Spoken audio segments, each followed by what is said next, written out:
Em 2019, eu estava na casa de um amigo meu, enquanto ele se arrumava para o encontro. Ele me disse que estava atrasado e que precisava passar na farmácia antes de chegar no bar. Eu pensei, que legal, um cara prevenido e que se cuida. Vai comprar camisinha. Não, ele ia comprar Viagra. Aí vocês devem estar pensando, nossa, esse teu amigo devia ter uns 70 e poucos anos. Não, ele tinha 23 anos na época. Um homem saudável, sem disfunção alguma, bonito, engraçado, mas inseguro. Inseguro com medo de falhar.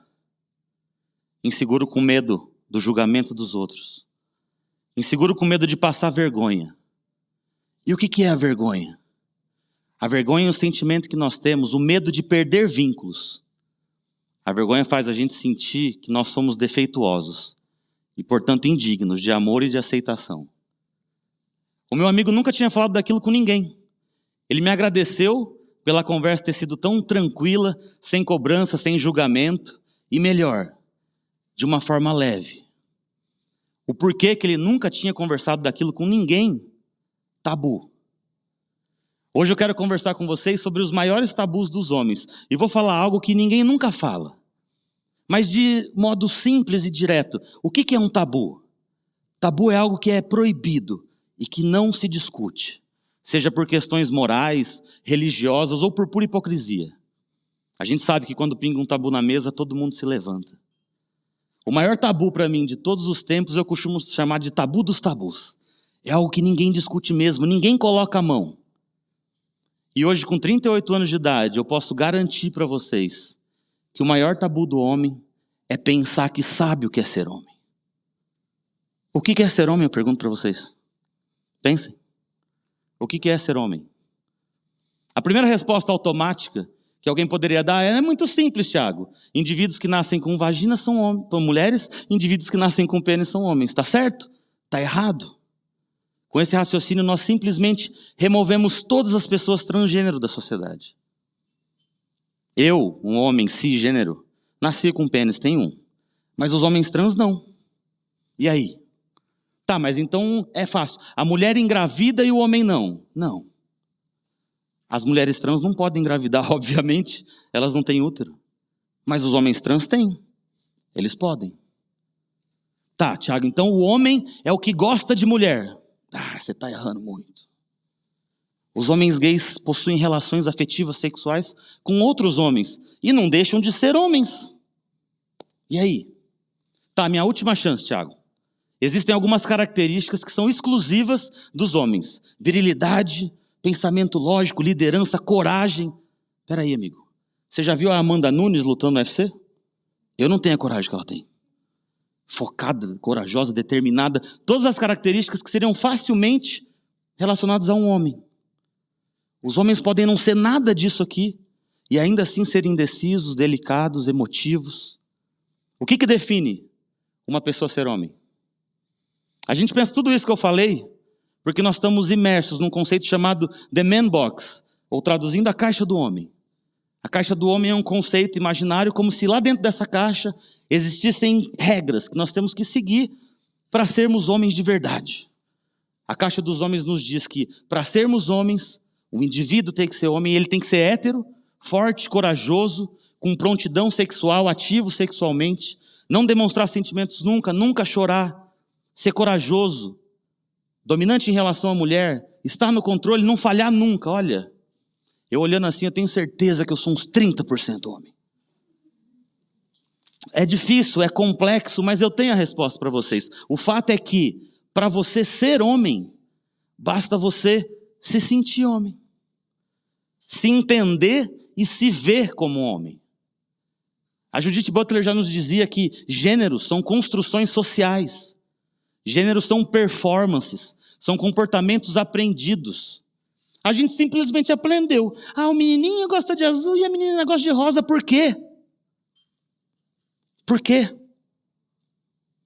Quem disse isso pra gente? Ter uma definição fechada do que é ser homem, para mim é um dos maiores tabus, porque simplesmente ninguém fala disso. É como se fosse proibido.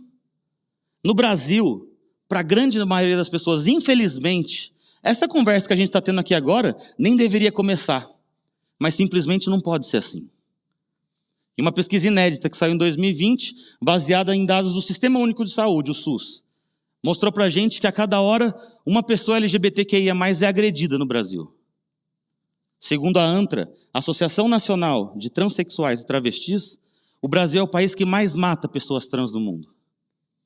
46% das pessoas mortas desse grupo eram pessoas trans. Obviamente, esses dados variam conforme classe social e raça. Mas a questão é, por que isso acontece? Por quê? Porque as pessoas simplesmente não aceitam que esses homens sejam homens. As pessoas decidiram, escolheram não pensar sobre isso.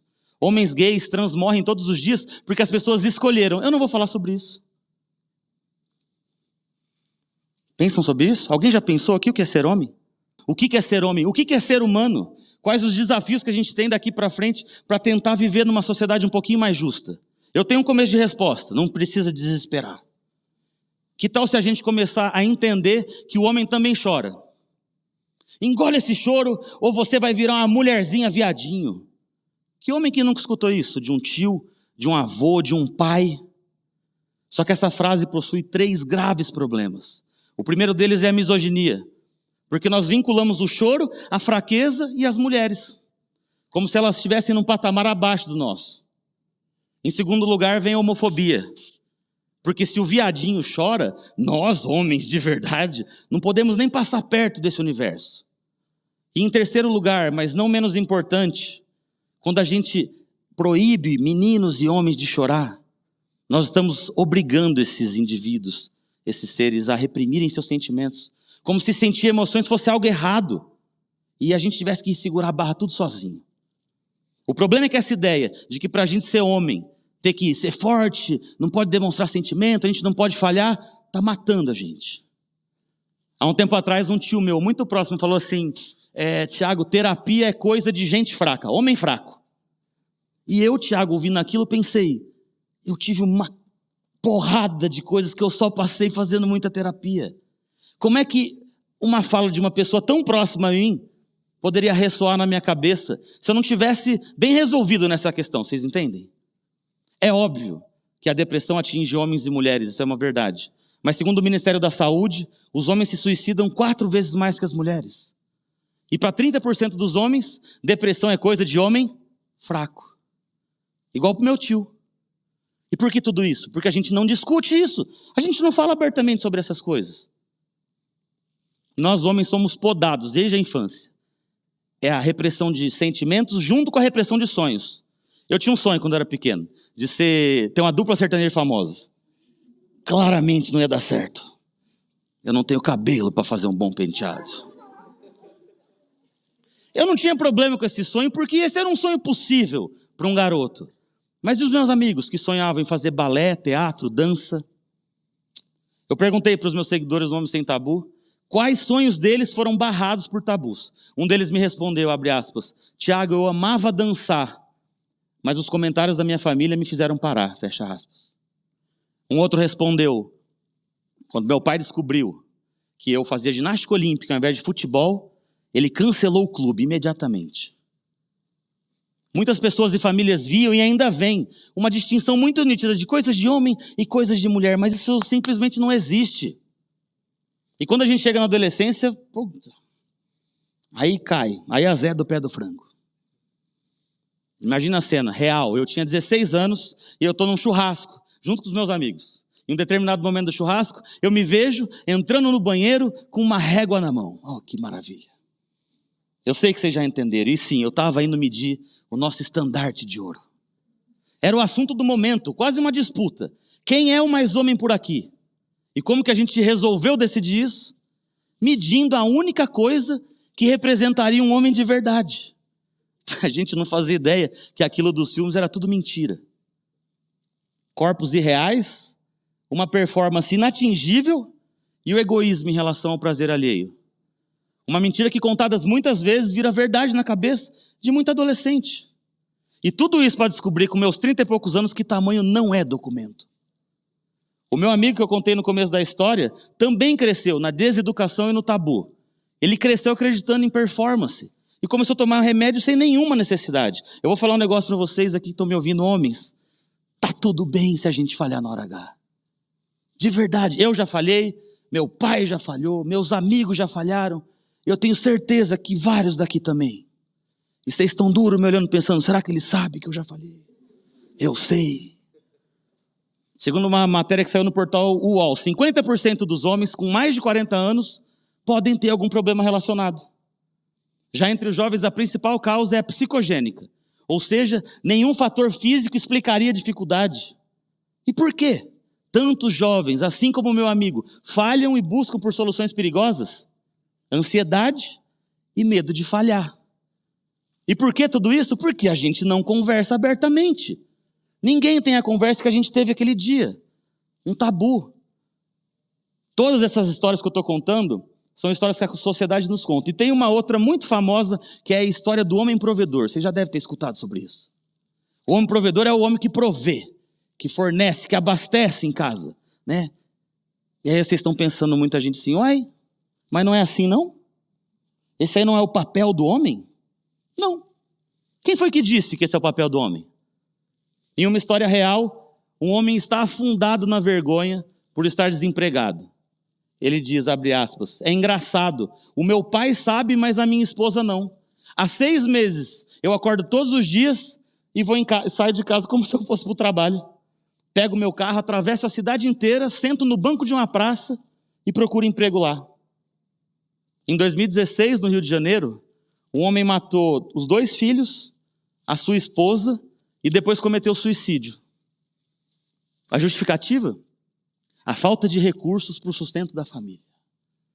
Na carta que a polícia encontrou, estava escrito lá, nós não teremos mais renda, eu não vou conseguir mais sustentar minha família. E a pergunta que eu faço é, quem que falou isso para ele? Nós falamos isso para ele. Em uma matéria que saiu em fevereiro de 2020, no jornal Estado de Minas, mostrava um crescimento no número de lares brasileiros sustentados por mulheres. Em 1995, eram 25%, e em 2018 esse número subiu para 45%. Quase metade dos lares brasileiros sendo sustentados por mulheres, e a gente aqui discutindo o homem provedor. Não faz nem sentido. A minha mãe foi provedora em casa durante muito tempo, e meu pai não virou menos homem por isso, entende? A grande questão é, quem diz isso pra gente e por quê? Esse homem que briga pelo título de provedor é o mesmo homem que jamais vai se permitir experimentar novas formas de prazer. O tabu é tão tabu que eu resolvi falar de maneira lúdica e brincar com vocês. Homem tem pavor de pensar em se deliciar com a sua própria rosquinha. Entenderam? Um dos maiores tabus masculinos e quiçá social. A exploração do próprio corpo na busca pelo prazer esbarra mais uma vez na homofobia. Porque se eu levantar a mão aqui agora e falar assim, a minha namorada adora se deliciar com a minha rosquinha, sou eu que peço, pronto. Viado. Não que ser gay fosse um problema, jamais seria. Mas não é verdade. Eu simplesmente não ligo mais para o que as pessoas estão pensando. Certo dia eu acordei e pensei, o corpo é meu, o dedo também, bingo, vou ser feliz. Quantas coisas vocês já deixaram de fazer simplesmente com medo do julgamento? Quantas coisas vocês deixaram de experimentar com isso? E vocês estão pensando, Tiago, pelo amor de Deus, me dá uma resposta. O segredo onde está? Eu vou ser bem clichê. O segredo está dentro de cada um de nós. Em cada atitude nossa, em cada comportamento, em cada esquina. Nas ruas, nas escolas, em casa, no trabalho. A violência que você não viu, o abuso que você não notou, a intolerância que você não sentiu. Você não viu, não notou, não sentiu, mas a responsabilidade é sua. É nossa. O conselho que você dá para um amigo, a fala que você tem num churrasco da firma, ou o silêncio que você cala num almoço de família. O medo do julgamento. Enfrente as incertezas, a exposição e o risco. Seja vulnerável. Eu sei que discutir tabus é um grande desafio pessoal. Eu sei muito bem disso. E sim, coloca a gente numa posição super frágil. Mas nada supera a leveza de você ser quem você realmente é. Um ser humano. Tabus foram construídos por nós e cabe a nós destruí-los. Eu realmente espero que essa fala tenha feito algum sentido na cabeça de vocês e que vocês consigam pensar um pouco mais. E quando alguém perguntar para vocês o que é ser homem, vocês consigam abrir um sorriso no rosto e responder: ser homem é ser humano. Obrigado, senhoras e senhores.